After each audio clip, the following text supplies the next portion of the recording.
des voix sur les satellites européennes comme Intersat. Pour faire chuter les coûts des communications sur le continent, le guide libyen Kadhafi mit sur la table 300 millions de dollars. La Banque africaine de développement BAD 500 millions. La Banque ouest-africaine de développement 27 millions. Ainsi, depuis le 26 décembre 2007, le tout premier satellite de communication de l'histoire de notre continent est effectif. Et d'autres satellites étaient en vue pour concurrencer les meilleurs du monde à un coût 10 fois inférieur. Voilà comment un geste symbolique de 300 millions offerts par Kadhafi change la vie de tout un continent.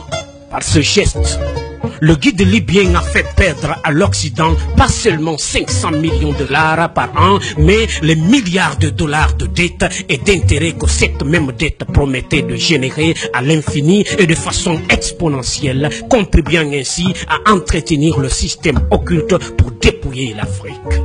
En plus, les 30 milliards de dollars saisis par Barack Obama appartiennent à la Banque centrale libyenne qui était prévue pour la contribution libyenne à la finalisation de la Fédération africaine à travers 3 projets. La Banque africaine d'investissement à Citre, en Libye.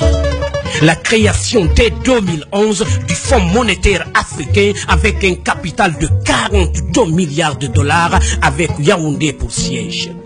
La Banque centrale africaine avec le siège à Abuja au Nigeria, dont la première émission de la monnaie africaine signera la fin du franc CFA, grâce auquel Paris a la même mise sur certains pays africains depuis 52 ans.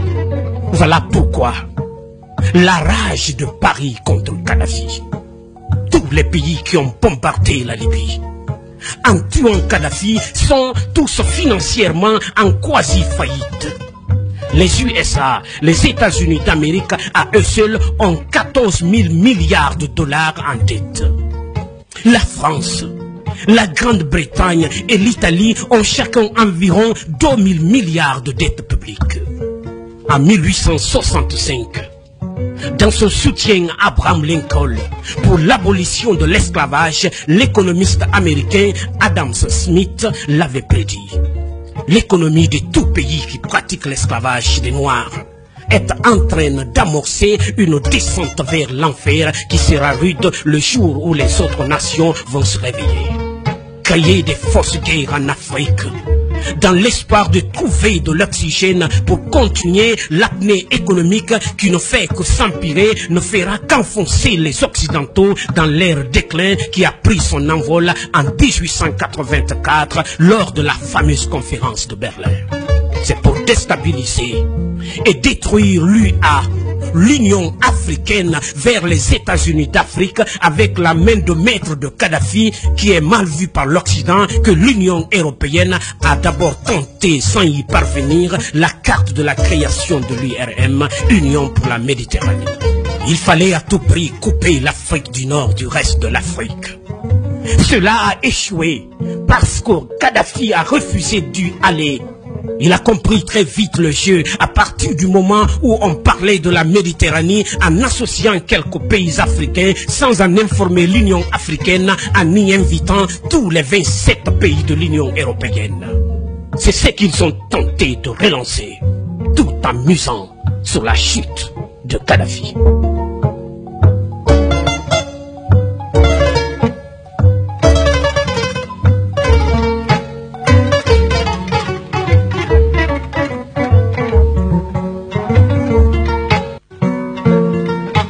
Faut signaler ce que les dirigeants africains ne comprennent pas et que tant que ce sera l'Union européenne qui finance l'Union africaine, on sera toujours au point de départ.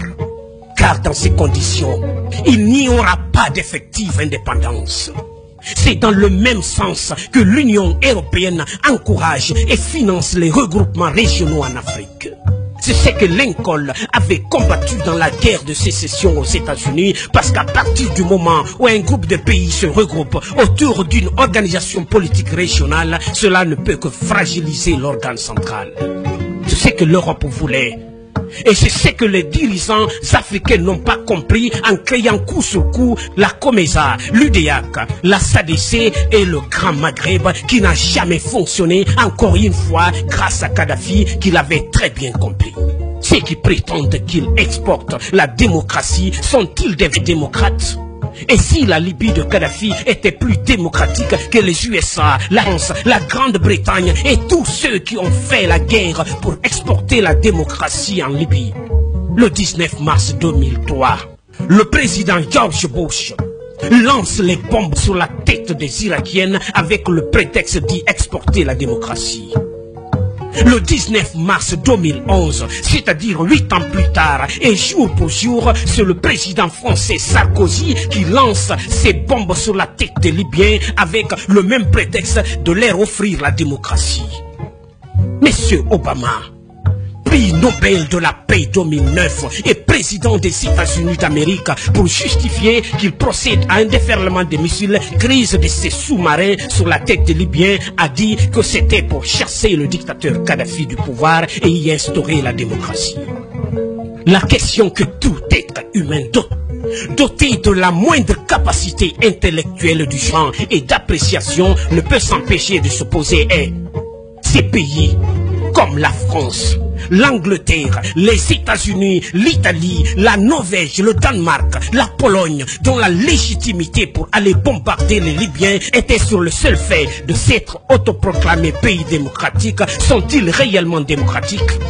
Si oui, sont-ils plus démocratiques que la Libye de Kadhafi? La réponse sans équivoque est non.